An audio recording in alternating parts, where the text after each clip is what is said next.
Authority या अधिकार, जब शब्द ये सुनते हैं तो आपके दिलो दिमाग में क्या आता है? पावर, समर्थ, टॉप चेयर पे बैठने वाला शख्स, या पुलिसमैन, या कोई किसी इंस्टीट्यूट का हेड, प्रिंसिपल या बॉस या लीडर, जो जिसके पास कुछ भी और कहीं भी करने का के लिए एक समर्थ होती है। ये सारे शब्द आपके दिलो दिमाग में जब आप एक अधिकार या एक अथॉरिटी शब्द को सुनते हैं आपके दिमाग में आते हैं, और ये सही है प्यारे। जो सन मत्ती की अंजील 28 अध्याय उसकी 18 आयत में खुदावंद यीशु मसीह ने भी यूं ही एक दफा कहा था, कहा स्वर्ग और पृथ्वी का अधिकार मुझे दिया गया है। और ये बात सच है कि खुदावंद यीशु मसीह के पास स्वर्ग और पृथ्वी का अधिकार है। जब हम जमीन पर प्रभु यीशु मसीह के रहते देखते हैं तो लोगों ने उसकी उस अथॉरिटी को, उस अधिकार को एक्नॉलेज किया था। संत मरकुस की अंजील 1 अध्याय उसकी 21 और 22 आयत में देखें तो खुदावंद यीशु मसीह जब कलाम सुनाते थे तो प्रभु यीशु मसीह के कलाम को सुनकर वो कहते थे कि ये कैसी शिक्षा, ये तो अधिकार से कलाम सुना रहा है। जहां लिखा, जब कफरनहूम में प्रभु यीशु मसीह सब्बत के दिन में आराधनालय में जाकर उपदेश कर रहा था तो लोग उसके उपदेश से चकित थे, क्योंकि वे उन शास्त्रियों के समान नहीं लेकिन अधिकार के साथ उपदेश देता था, अधिकारी के समान उपदेश देता था। He preached the word with authority. उसने अधिकार के साथ कलाम को पेश किया। बाइबल में अगर देखें तो मरकुस की अंजील 6 अध्याय 2 आयत में भी प्रभु यीशु मसीह की अथॉरिटी को एक्नॉलेज किया गया है।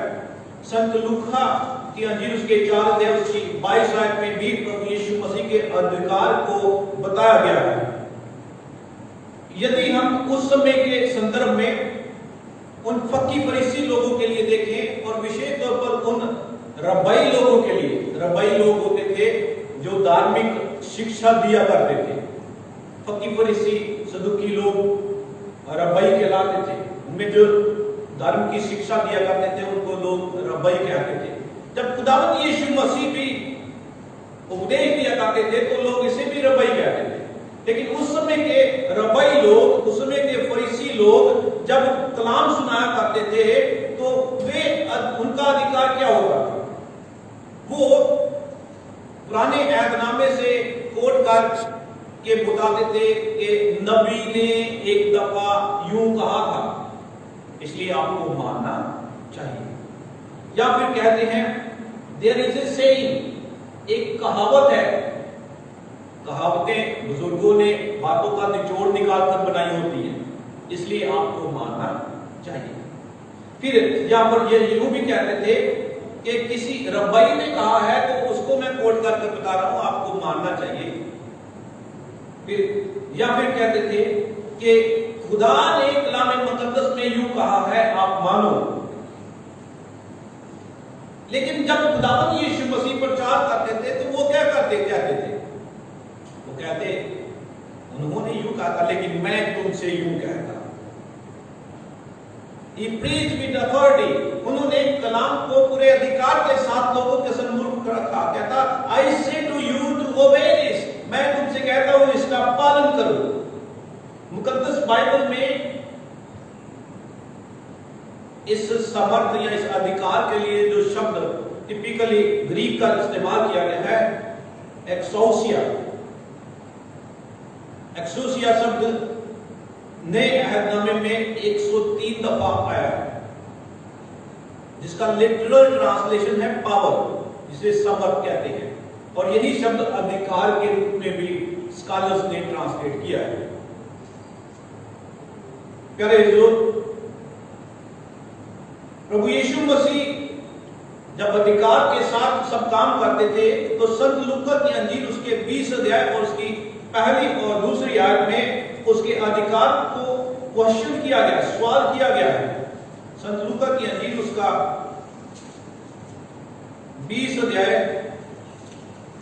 और उसकी पहली और दूसरी आयत में यदि देखें तो वहां पर बताया गया कि एक दिन ऐसा हुआ कि जब यीशु मंदिर में लोगों को उपदेश दे रहा था, सुसमाचार सुना रहा था, तो प्रधान याजक और शास्त्री और कुर्नियों के पास आकर खड़े हुए और वो उनसे कहने लगे, हमें बता तू इन कामों को किस अधिकार से करता है? With what authority you do all these works? कहते किस अधिकार से करता है और वह कौन है जिसने तुझे ये अधिकार दिया है? लेकिन प्यारे तो उस संदर्भ में खुदाबंद यीशु मसीह उनके सवाल का जवाब डायरेक्टली नहीं देते। प्रभु यीशु मसीह उनको एक काउंटर क्वेश्चन पूछते। उस समय का ये ट्रेडिशन था कि अगर आपसे कोई सवाल पूछता है आप उससे काउंटर क्वेश्चन पूछ सकते हैं। अगर वो काउंटर क्वेश्चन का जवाब देता है तब आप लायबल बनते कि उसके सवाल का जवाब दें, और अगर वो काउंटर क्वेश्चन का रिस्पॉन्स नहीं देता तो आप लायबल नहीं है कि उसके सवाल का जवाब दें। खुदावंद यीशु मसीह ने उस समय के उस ट्रेडिशन को फॉलो किया और प्रभु यीशु मसीह उनसे पता क्या कहते हैं? तीसरी आयत में कहते हैं, मैं भी तुमसे एक बात पूछता हूं, मुझे बताओ। अब वो बात कौन सी थी? कहते यूहन्ना का बपतिस्मा स्वर्ग की ओर से था या मनुष्यों की ओर से था? अब फकीर फरीसी लोग ये सवाल सुनकर अचंभित हुए। वो कहते अब हम क्या जवाब दें? अगर हम कहेंगे कि वह खुदा की ओर से था तो इसने कहना तो फिर तुमने उसका अनुसरण क्यों नहीं करा? तुमने उसको माना क्यों नहीं, विश्वास क्यों नहीं किया? और अगर हम कहेंगे कि ये लोगों की ओर से, जमीन की ओर से था, तो लोग हम पर पथरवाह करेंगे क्योंकि वो तो यूहन्ना को सचमुच नबी के तौर पर मानते हैं। प्यारे दोस्तों, जब हम इस बात को देखते तो वो प्रभु यीशु मसीह से कहते हैं, 5 आयत में कहते हैं, आपस में कहने लगे, यदि हम कहें स्वर्ग की ओर से कहेगा फिर तुमने उसकी प्रकृति क्यों ना कही, और यदि हम कहें मनुष्यों की ओर से तो सब लोग हम पर पथराव करेंगे क्योंकि सब कुछ जानते हैं यूहन्ना नबी है, मुझे लगता है। कहता अतः उन्होंने उत्तर दिया, हम नहीं जानते कि वह किस ओर से। तो प्रभु यीशु मसीह उनको कहते हैं, तो मैं भी तुम्हें नहीं बताता कि मैं ये काम किस अधिकार से करता। प्यारे दोस्तों, खुदावंद यीशु मसीह तो खुद खुदा थे, वो जमीन पर इंसान बनकर आए थे। जमीन और आसमान का अधिकार उनके पास था। अब वो क्या कहते कि मैं किस अधिकार से करता हूं? He himself was with the authority.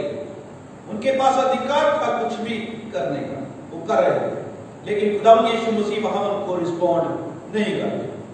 It was just that time that when Jesus cleansed the temple, ये तब जब खुदावंद यीशु मसीह ने मंदिर की सफाई करी थी, जब फकीर फरीसी लोग और याजकों का प्रोफेशन एक डर में आ गया। Their profession was shaken, हिला दिया गया, क्योंकि वो सोचते थे कि हम ही धर्म के ठेकेदार हैं, हम ही लोगों को कलाम सुनाते हैं, हम ही लोगों को दुआ प्रार्थना करना सिखाते हैं, हम ही लोगों को सीधे रास्ते पर ले जा सकते हैं। लेकिन आज खुदावंद यीशु मसीह उनके उन ट्रेडिशन को क्वेश्चन करते हैं। प्यारे लोग, खुदावंद यीशु मसीह एक यूनिक अथॉरिटी के साथ आते हैं और प्रचार करते हैं। आज हम जब खुदा के कलाम पर गौर करते हैं तो मैं आपके साथ हम कलाम होते हुए कम से कम 4 बातें कहना चाहूंगा जो कि प्रभु यीशु मसीह के अधिकार को स्पष्ट करती है। पहली बात, his authority over natural world. प्रभु यीशु मसीह की ये यूनिक अथॉरिटी जो थी वो पूरे जगत पर थी, पूरे संसार पर थी। प्यारे लोग, संत मरकस की अंजील उसका 4 अध्याय उसकी 35 आयत से अगर आगे देखें तो यहां पर हमें बड़ा खूबसूरत एग्जाम्पल मिलता है कि खुदावंद यीशु मसीह सारे जगत पर अधिकार रखते हैं।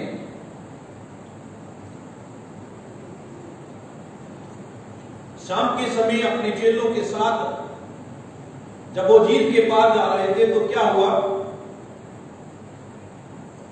कि प्रभु यीशु मसीह कश्ती के नीचे गद्दी पर सो गए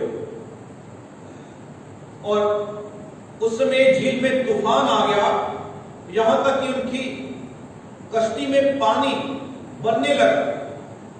चेले भयभीत हो गए, डर गए, हम तो डूब पड़ेंगे। और ऐसे हालात में जब वो नीचे गद्दी पर जाके प्रभु यीशु मसीह को हिलाते हैं और उसको जगाते हैं, कहते क्या तुझे कोई चिंता नहीं कि हम डूबे जाते हैं, मर जाएंगे। प्यारे जो आज ये शख्स, ये चेले उसको कह रहे हैं मुझे चिंता नहीं, जो हम लोगों से कहते हैं कि चिंता करके तुम कुछ भी कर नहीं सकते। प्यारे जो खुदावंद यीशु मसीह जब उठते हैं, आंधी को देखते हैं और पानी को देखते हैं, सचमुच लहर ऊपर उठ रही थी। और ऐसे में खुदावंद यीशु मसीह सबसे पहले क्या कहते हैं? वे आंधी और तूफान को डांटते हैं, पानी को थाम को कहते हैं शांत हो और थम जाओ। खुदा का कलाम बताता है कि सारी आंधी और पानी उसी समय शांत हो गए। पहले जो जब खुदावंद यीशु मसीह के चेलों ने ये सब देखा तो चेलों को खुदावंद यीशु मसीह कहते तुम क्यों डरते हो? क्या तुम्हें अब तक भी विश्वास नहीं? लेकिन खुदा का कलाम बताता है 41 आयत में, वो डर के मारे आपस में कहने लगे ये कौन है कि आंधी और पानी भी इसका हुक्म मानते। प्रभु यीशु मसीह का अधिकार है नेचुरल वर्ल्ड के ऊपर, सारी चीजों के ऊपर उसका अधिकार है। वो पानी को कहते हैं थम जा तो वो थम जाता है, आंधी को कहते हैं शांत हो जा तो वो शांत हो जाती है।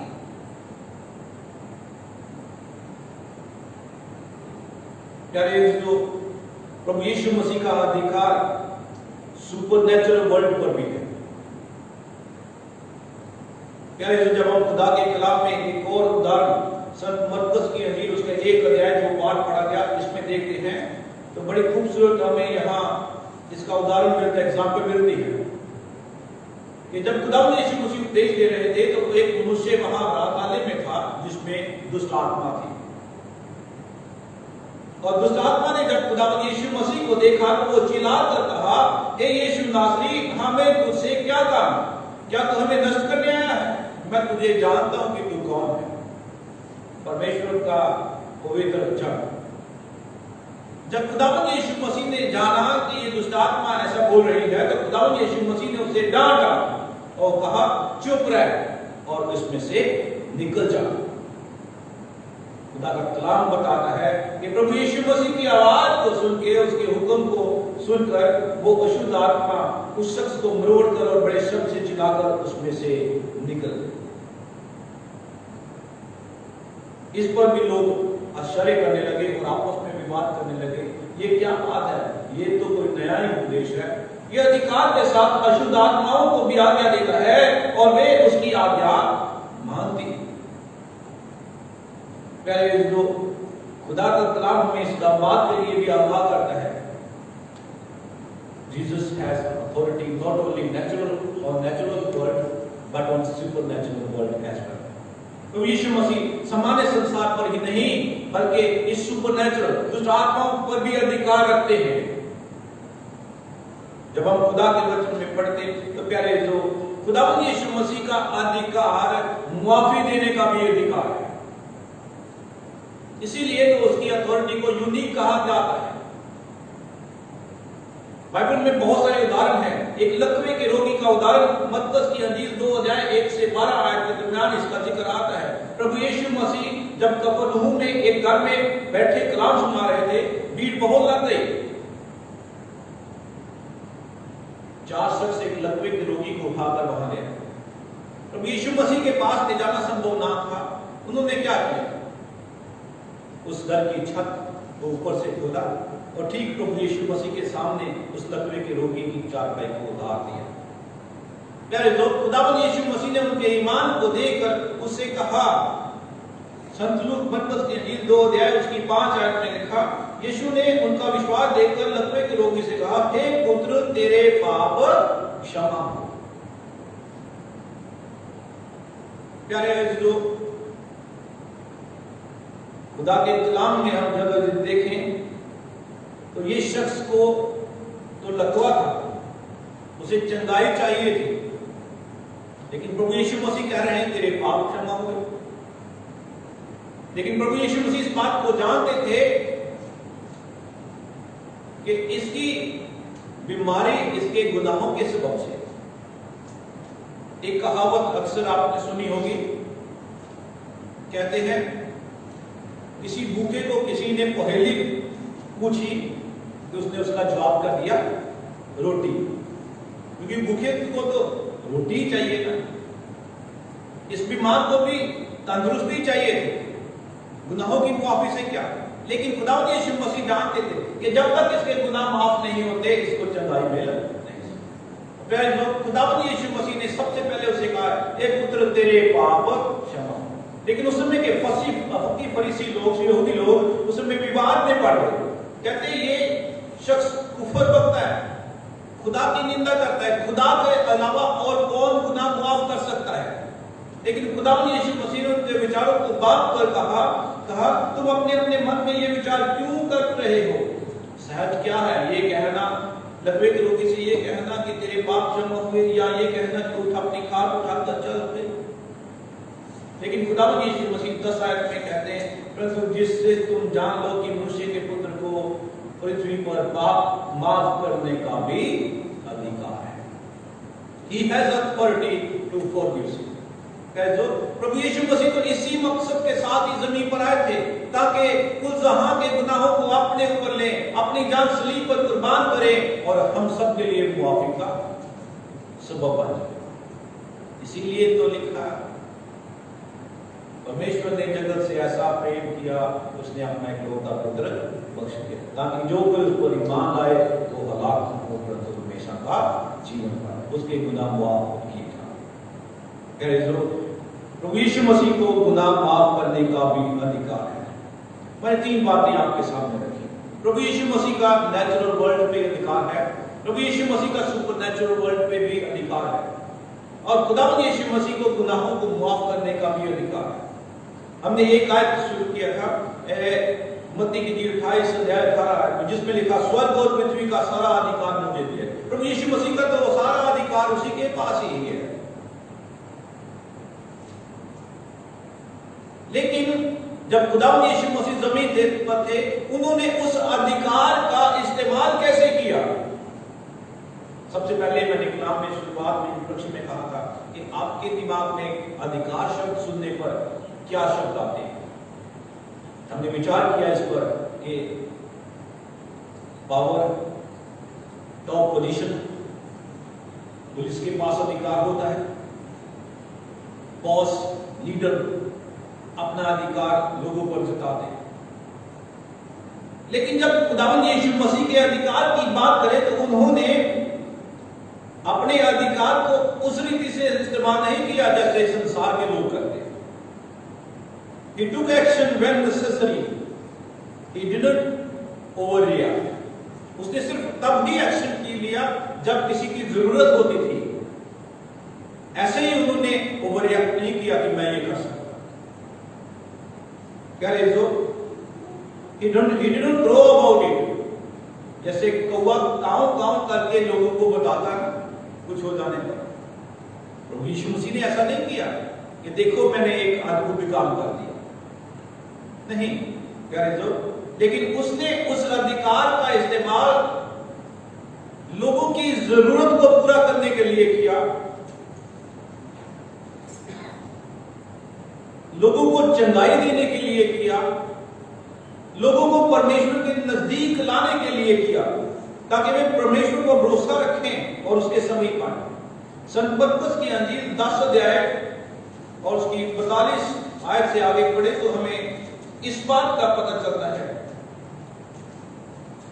लिखा, तो यीशु ने चेलों को पास बुलाकर कहा, तुम जानते हैं कि जो अन्य जाति है कि हाकिम समझे जाते हैं वे उन पर प्रभुता करते हैं और उनमें जो बड़े हैं उन पर अधिकार जताते हैं। कहते पर तुम में ऐसा नहीं है, वरन जो कोई तुम में बड़ा होना चाहे वह तुम्हारा सेवक बने और जो कोई तुम में प्रधान होना चाहे वह सबका दास बने। और कहते अपने लिए कहते क्योंकि मनुष्य का पुत्र इसलिए नहीं आया कि आप उसकी सेवा टहल की जाए, और इसलिए आया कि आप सेवा टहल करें और बहुतों की चुनौती के लिए अपना प्राण दें, अपना प्राण लोगों के लिए, लोगों की सेवा करने के लिए। प्रभु यीशु मसीह जमीन पर आए और उन्होंने एक सर्वेंटहुड का मॉडल हमारे सामने रखा, एक दास का मॉडल हमारे सामने रखा। प्रभु यीशु मसीह जब अपने चेलों के पांव तक धोते हैं तो वो कहते हैं तुम इसका अनुसरण करो, एक दूसरे की सेवा करो, जरूरतमंदों की मदद करो, अगर अधिकार में हो, किसी को दबाने के लिए नहीं, किसी का उत्थान करने के लिए उस अधिकार का इस्तेमाल करो, जैसे खुदावंद यीशु मसीह ने किया।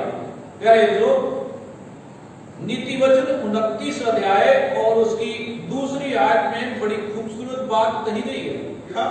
जब धर्मी लोग श्रोमणी होते हैं, धर्मी लोग जब किसी अधिकार में होते हैं, तब प्रजा आनंदित होती है, तब उसकी प्रजा खुशहाल रहती है, क्योंकि धर्मी लोग प्रजा के उत्थान के लिए ही काम करते हैं। लेकिन परंतु जब दुष्ट प्रभुता करता है तब प्रजा हाय हाय करती है। कह रहे जो इसलिए खुदा के अनुग्रह से यदि हम लोग किसी की मदद कर सकते हैं तो हमने उसको करना है, जैसे खुदा यीशु मसीह ने किया और हमें सिखाया है। प्रभु यीशु मसीह अधिकार में, और वो अधिकार में रहते, कह रहे जो अशुद्ध थे उनको शुद्ध बनाते, जो कोढ़ी थे उनको चंगा करते हैं, जो बीमार थे उनको चंगा करते हैं, जो कम्युनिटी से बाहर निकाल दिए गए थे उनको कम्युनिटी के भीतर लाते हैं, और जो गुनाहगार हैं उनको वो पाक और साफ बनाते हैं। आज जब हम प्रभु की उपस्थिति में बैठे हैं, हम खुदा के कलाम को सुनते करें, अपने जीवन का निरीक्षण करें। खुदा ने हम सबको अच्छे से रखा है, परमेश्वर ने हमारे लिए ये जिम्मेदारी भी ठहराई है कि हम दूसरों की भी मदद करें ताकि वे भी अच्छे से अपने जीवन का निर्वाह कर सकें। परमेश्वर इन वचनों के द्वारा आप सबको आशीषित करे। खुदा बाप, खुदा बेटे, खुदा रूह कुद्दुस के नाम से मांगते हैं।